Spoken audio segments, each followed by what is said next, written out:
Any-size sale on now. Sunny this afternoon. Hi, I'm Cheandre Llewellyn. In breaking news this afternoon, Medibank customers' details have been hacked in the latest cyber breach. It's reportedly personal information and medical history. In a statement, Medibank said the criminal group allegedly responsible had claimed that 200 gigabytes of data had been stolen.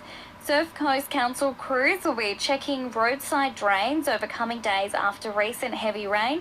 The council says it's important to keep drains flowing as more rain is forecast for coming days. Showers are expected to hit the region from tomorrow and then continue into next week. The doctor who saved Daniel Andrews' life has slammed the government for starving the Alfred Hospital of much-needed funding. Professor Mark Fitzgerald provided critical care for the Premier when he suffered spinal injuries during a fall last year.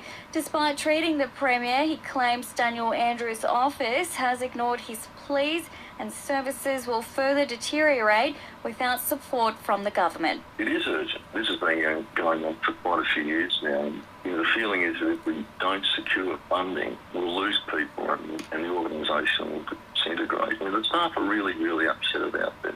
Major flooding sweeping through the Murray River with locals in towns including Echuca and Moama told to evacuate. Residents in Kerrang have been told overnight it was too late to leave. PM Anthony Albanese is reassuring residents in flood-hit communities they will receive federal support. What Australians are doing is what we always do. We're uniting to work towards looking after communities that have been impacted by these floods, and will continue to do so. Jury deliberations will continue today in the trial for the man accused of sexually assaulting Brittany Higgins. Former political staffer Bruce Lemon has pleaded not guilty to sexual intercourse without consent. And the state government's committed $2 million towards upgrading North Shore's sporting facilities. K-Rock Sport. VFA Learning, Geelong's only in-person fitness course. Aussie wicketkeeper Josh Inglis has been officially ruled out of the T20 World Cup after picking up injury. The 27-year-old cut his hand when his club snapped while playing golf in Sydney. Hawthorn says nominations have closed for the positions of president and board vacancies.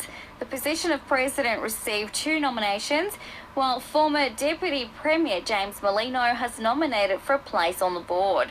And briefly, in the Sheffield Shield, Victoria's fall for 616 in reply to Western Australia's first innings total of 466 runs on day 4 at the Junction Oval. That's the latest news and sport.